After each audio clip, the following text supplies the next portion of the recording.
While we're praying for the coming of the kingdom and the ability to embrace the last days as they may appear to us, have we considered the consequences of what we're praying for?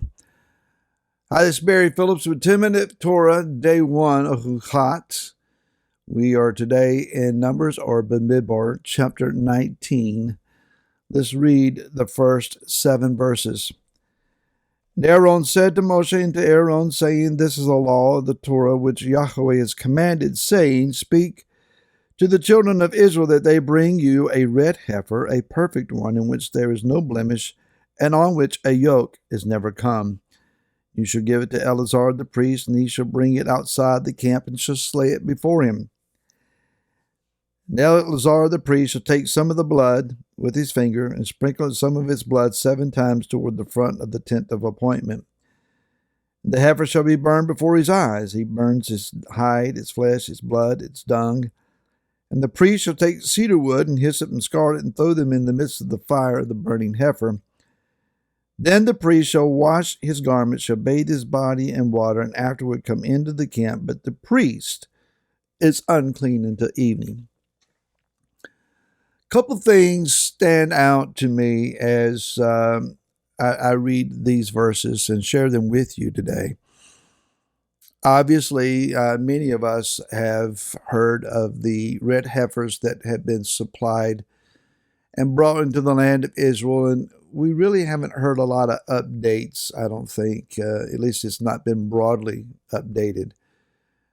In the last several months, there has been the speculation that one of these heifers is going to ultimately qualify to be the red heifer that will be offered, sacrificed, burned, according to what we just read here, outside the camp, and that the ashes will be gathered, and the possibility then of creating the waters of purification from these ashes of the red heifer could be produced. Now, why is that even significant?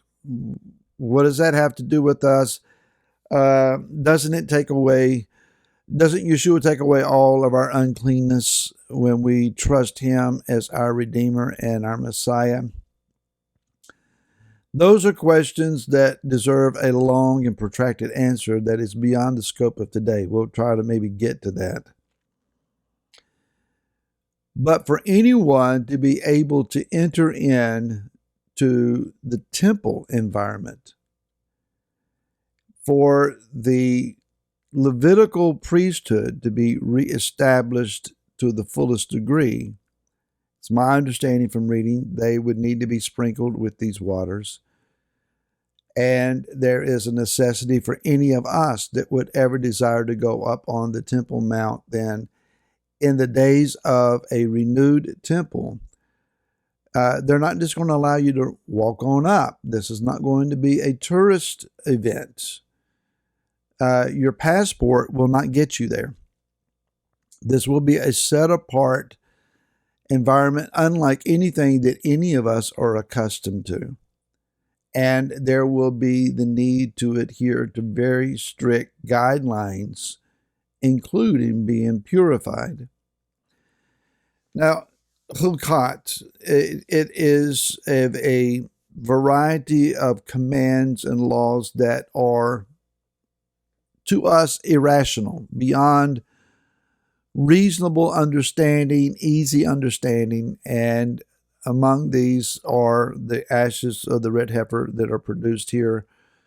But there are also then things like not mixing wool and linen together. Exactly why is that a prohibition? We mix fabric content and our clothing all the time, think nothing of it, rarely even check what the label on the inside of the garment would say that it's made from. If it's a good price and the color and style that we want, we grab it and go. Some of the laws pertaining to women on Nidah, it's like, I don't get it. Well, Yah asks us to trust him. and to simply do what he says, whether we understand it or not. When it comes down to our motivation for reading the Word and obeying the Word, it's not because we understand it or we anticipate certain blessings because of it, checking off boxes, and then that we draw the line, and the sum total of everything is we're benefited in some means.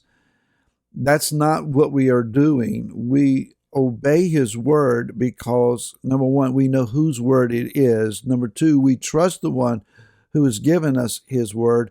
And then, even more importantly, number three, we love him. Our motivation for obeying Yeshua is, if you love me, you will obey my commands. Yes, Master, we love you. You are our sovereign one. You are our King, our Redeemer, our Messiah, our Savior. We love you, and we will do whatever you say. Even if it goes against the grain of previous teaching or doctrines or traditions or the way we were raised, love for Yeshua outshines, outsteps, stands far above all of those considerations. But as I look at this, back to the two things that are in my mind. Number one is, why introduce this now? Where are we at in the narrative things? The decree has been given that the first generation is going to die in the wilderness. For 4 decades, then, they are going to walk in a large set of circles here, and they are going to watch one member of the first generation after the other pass away. They are going to bury their parents, their grandparents, aunts, uncles, older siblings perhaps. Anyone who was 20 years and above that were male at the time of this census that began Bamidbar, they're going to die. And they're going to be buried. And the process of dealing with the death of the loved ones, these people are going to become ritually unclean. Yet Yah is needing them to stay in tune with him, stay connected with him, stay focused on him, and be prepared to enter into the land. And in order to do that, they need to be ritually clean so that they can enter into the temple environment and worship and offer to him as he requires. Yah recognizes the need, and here he is describing the answer to the need, which leads us then to a question for our day.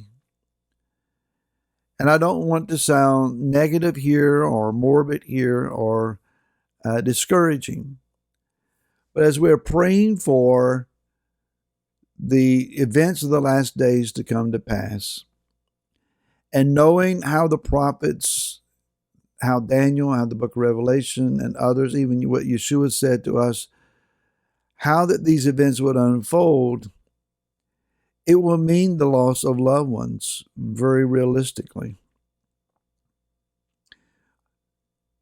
So are we prepared for that? Are we prepared to watch folks that we have loved and depended upon and benefited from the life and the example of slip away?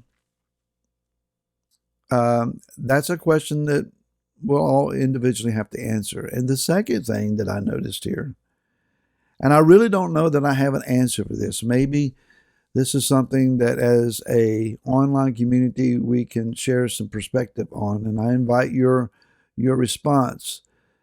This seems to be the only ritual that comes to my mind, that when the high priest himself is going through the proper procedure, it renders the high priest unclean.